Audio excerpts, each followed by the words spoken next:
it feels to me like the biggest news story in New Zealand at the moment, well, the biggest, certainly one of the biggest, wasn't featured at all, I don't think, on One News tonight, and has not been talked about very much in the media. So let us invite to the show, straight from Parliament, the Honourable Duncan Webb. Good evening, Duncan. Thank you for joining us. Good to be here, as always. How are you? Yeah, you say as always. I get the sense that me and you have never done a face-to-face. Have we ever done a face-to-face? I know you've done them when I was at Waitangi in various bits and bobs. Have we ever said hello together? Yes, I saw you there. No, I've been on with Ems a couple of times, I think it was. Yeah. I hope Emily's not jealous of us using your time. No, I called up with her in person in Christchurch the other day at a nice. good Labour Party event she attended, so it was great to see her there. Hey, I really would like to ask you about the story that I think at the moment is only on Te Ao Māori News. Like, I had another good look around for it, and I couldn't find it anywhere else. It may be reaching out, but let me just read the headline for audio podcast listeners. Time slashed for public to have their say on controversial regulatory standards bill. The public will get just 30 hours to voice their views on the regulatory standards bill, a fraction of the time given to other major legislations. A Labour MP has leaked to Te Ao Māori that the Finance and Expenditure Committee has allocated a maximum of just 30 hours for public submissions on the regulatory standards bill, split between two subcommittees. So I guess 15 each, so that's 2 days each. It's significantly less time compared to what was allowed for the Treaty Principles Bill, and only a third of the hours given for the fast track approval bill. Opponents call it a deliberate attempt to shut down democratic debate on a bill that could have sweeping implications for how all future regulations are made and assessed. This is ridiculous, short, and completely unfair to the thousands of people who want it to be heard, says you. Regulatory spokesperson says you. The regulatory standards bill, long championed by ACT, aims to impose stricter tests on government regulations. However, critics, legal experts and advocacy groups have warned it could undermine social environment and treaty protections by making it harder to introduce rules into the public interest. So, I mean, putting two and two together, it says it's been leaked by a Labour MP. Are you the leak, or is you? Yeah, I should have read that more carefully. It wasn't leaked. Leaked suggests it was top secret. It wasn't secret. I just went and told Marnie Dunlop, who's the journo in Te Ao Māori, and I said, "Do you guys know about this?" I told her. It's an outrage. Well, just tell us, just to make sure that everyone's clear on this being not a rumour but fact. How's it come to you, to them, or now to us? So I'm sitting on the Finance Committee for this bill. I'm the regulation spokesperson, so I was there when the decision was made. The votes were cast around the table, and the decision was made by a majority vote. You can guess who voted which way, that the amount of time allocated to submissions for this bill was going to be 30 hours across two subcommittees. And can I just say, look, it's in the public domain. There's hundreds of thousands of submissions, and there are many thousands of people who want to have a say in person. Now, we can't hear them all, but we should hear as many as we reasonably can in the time that we have. And that doesn't mean, as you point out, 2 days, 2 7.5-hour days each.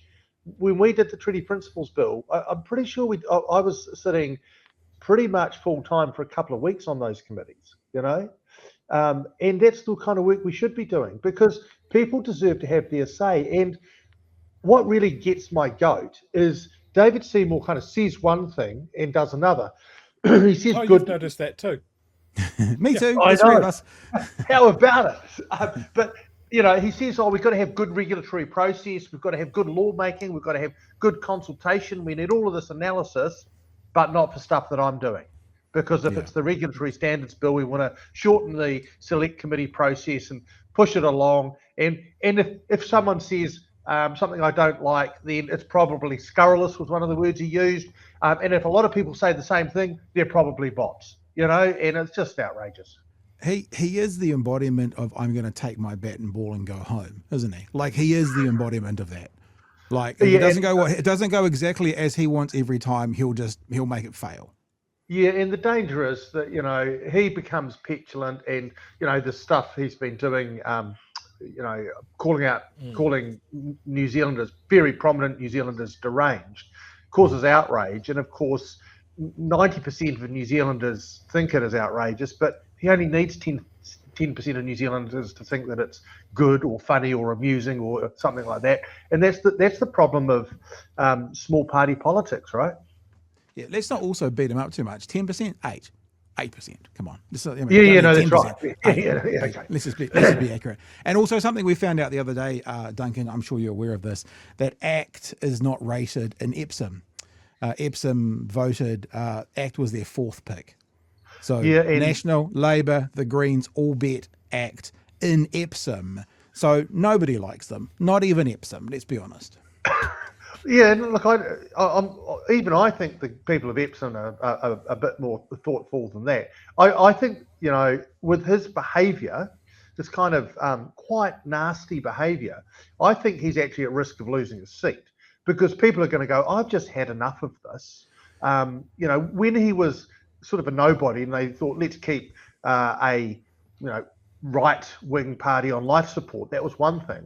But when he is causing immense disharmony in the country, I'm hopeful the people of Epsom will think, we can change this, along with the rest of the country. Yeah, maybe. Okay. Don't sound too convinced. Well, I'm just not. I'm not that enthusiastic about the morality choices made by that part of the population. And also, I know that ACT per capita probably get more money given them to fight the fight than any other group. And now that they are over 8%, it doesn't really matter if he loses a seat. He'll be number one on the list. They've got to lose more than their constituency seats. That's right. But we should remind New Zealand now. This is you need to and should hold the National Party accountable for David Seymour. How many handshakes and cup of teas were had to keep him there while he built his party, and now he doesn't need your National. So National, whatever door you open, when things break, you own them. And if I can say nothing else, David Seymour is certainly cracked. He's broken it or cracked at the very least. Chewie, come in, sir. Yeah, so we've obviously been following the results of the RSB, 131,000 submissions made. So this sort of truncated in-person sort of process sort of stacks on top of what I read as I believe all of these submissions are going to be summarised by AI. Is that correct? It looks like it. I mean, this is something I've been trying to get to the bottom of. We had this estimates hearing last week, scrutiny week, if you followed it, and we had the chief executive of the Ministry of Regulation in, and I put to her exactly what's going on in a public session, and it looks like there'll be an actual human kind of categorizing stuff going. That's in order. It's an actual submission. It's a real person who submitted it, and then they will feed it into an AI machine to which will then be able to see what its sentiment is, whether it supports or opposes or is somewhere in the middle, and also kind of extract the main arguments. And so that they'll use it for that analysis work. To be fair, 130, and it'll probably be more once they're all counted up, right? Because that was an early number. 130,000. That's a lot for a human to read. But you would hope that there's a good lot of genuine analysis. And one of the things I want to do, and I want to do as soon as I can, is start reading some of the real key submissions, the submissions that I know people have made whose views I respect, because we don't want those just kind of put through a machine. Yeah, absolutely. I wonder if 30 hours is not enough time for Tanya Waikato just to make her submission quietly. I think she's going to be there for several days. Now, it does say in this article on Te Ao Māori that the other bills that have gone through, a third of the time given for the fast track approval bill. Now, I wanted to double check with you because the government has still been trying to move this all quite quickly. So is 90 hours, because that's obviously 3 times, a third of, is that your standard sort of what's your general bill? What kind of time frame does it get for oral submissions? If it's a significant bill and it needs to be aired out, what's your general standard run-of-the-mill sort of hours you'd give to it? Well, fast track was actually 100 hours. Okay. So, and that's a pretty good indication because that was a bill that the government was determined to pass. The principles of the treaty bill, that was 80 hours. But to be honest, it was a bill that was doomed to fail. So in some ways, you wanted to give it a fair and honest crack, but you knew which way it was going, so you didn't want to overcook it. But so there's two indications, right? But this bill here. Hang on, but just wait for a sec, because they're two pretty controversial bills as well. What about, and they're two controversial bills under this government. Like, if we go back to the last government, just give us an idea of what's your general outrage that you would give to submissions. Like, is it 50, 100, 80? What would it be? We went to the end of life choice bill. Okay, yep, it's a good one. We did, and I sat on that committee, Justice Committee, I think it was 2017. We sat through hundreds, literally hundreds of hours. It was a slightly different world because we travelled. We didn't use Zoom at all, I don't think. But we travelled around the country and did hundreds upon hundreds of hours. And I guess that was a conscience bill. I'm pretty sure that we made a point of listening to everyone who wanted to be heard on that one. Which feel like the democratic way. Yeah, quietly. Yeah. I mean, also interesting to know that a bill pushed by David Seymour got hundreds and hundreds of hours with end of life bill, and then one that he's pushing now and knows is unpopular gets 30. It's an interesting observation. Yeah. I think you're very very astute. It is 30 hours is derisory, right? It is disrespectful, and even if you went through and kind of filtered and wanted to make sure that everyone who wanted to be heard was, a substantive submitter and not just going to, say something not constructive or, thoughtful. Even then, you couldn't. This is nowhere near that. So it's just utterly disrespectful to the parliamentary process and to kind of democratic voice, because it is overtly not doing our best job. It's lazy.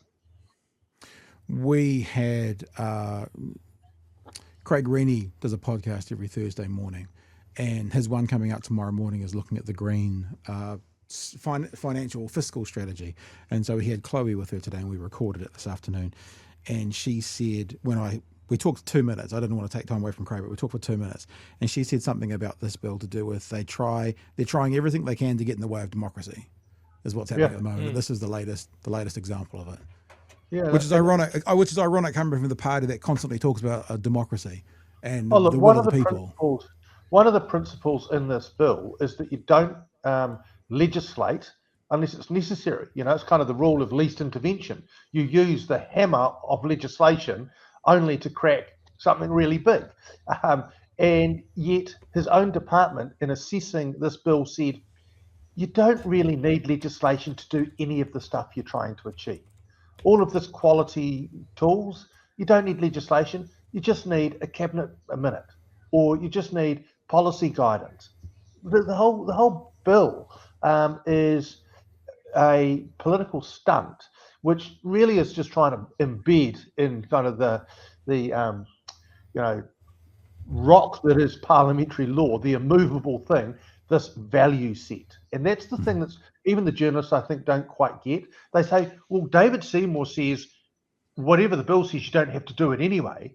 And it's really hard to explain that that's not the point. The point is that it says this is the value set about how we make our law, and anyone who makes law has to justify a departure from it. And that's a powerful thing. We heard whispers 2, 3, 4 weeks ago that Winston mightn't have been all that happy with this bill. Is this going to pass, Duncan? Look, the coalition agreements, both of them on both, the ACT Party has in their agreement, and in the New Zealand First agreement, it says we will support the passing of this bill, of a regulatory standards bill. I think the interesting thing is, I think David Seymour, when he got his deal struck, thought what that meant was, I will get to pass the bill I want to pass, and it looks just like the one I had a crack at last time. But for Winston Peters, who's a wily old dog, says, we'll pass a regulatory standards bill, and I'll see if I like it, and if I want to change it, then I see it, right? Yeah.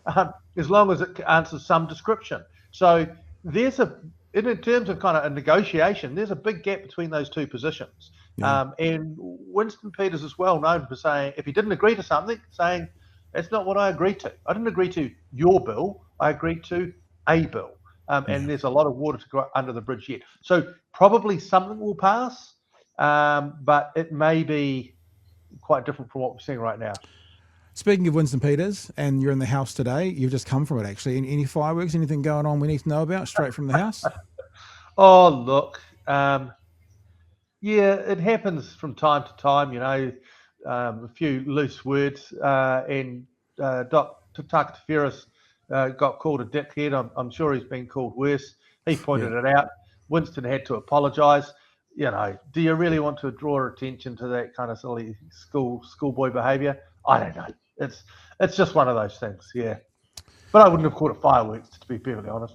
All right, fair enough. Chewie, anything else going down? Yes. This week we've had Chippy come out and say, hey, look, if you let us back in the driver's seat, we're going to shit can this piece of crap in 100 days. Is that, I guess, teeing up for the election, that this is probably going to pass, probably going to piss a hell of a lot of people off, and you guys are sticking out the flag to go, yep, it's on our hit list straight out of the gates? Yeah, and I mean, it's a really important signal, right? Because, people start setting up structures on the basis that this thing's going to be there, they're making a mistake. Because if we get voted in, and I'm, really hopeful we are, it's going to go.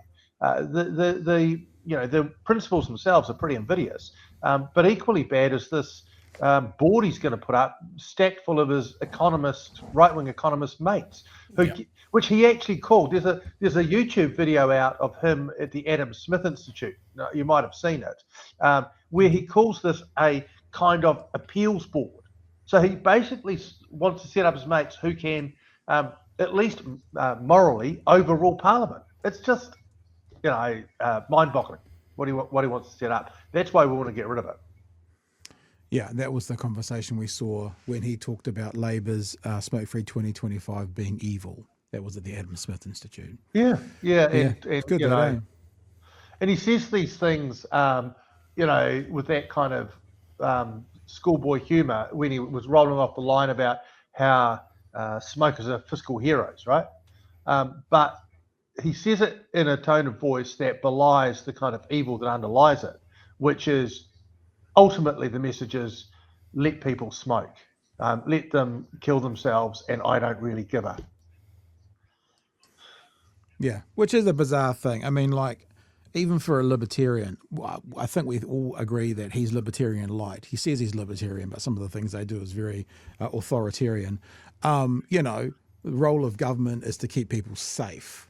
That's where you draw the line, and that's kind of it. Build the roads, have the police, maybe work the health system. But even then, libertarian economics in the 1950s was one thing, but kind of psychology and economics has come a long way since then, and we understand that even the most ostensibly rational person is influenced by a whole lot of things which they don't understand, and that's why they make poor decisions and become addicts and all of those sorts of things which need government intervention, either heavy-handed, like smoke-free, or just nudging, various tax incentives and so on. Hey, last question from me. Chewie might have some more, but why? I mean, okay, fair enough. The war and stuff going on in the Middle East is the biggest news story in the country at the moment, in the world. Why is this not the second biggest story in the news today? Will this be the biggest New Zealand news story tomorrow? Because to me, it's actually... It's hugely... This is far more important than fucking Winston Peters saying the word dickhead, but he got a conversation on 3 News about it tonight. I mean, which is more important? The destruction of democracy or the word dickhead? It seems to be that the media hasn't picked this up yet. Hopefully they will tomorrow. But why isn't this getting more cut through, do you think, Duncan?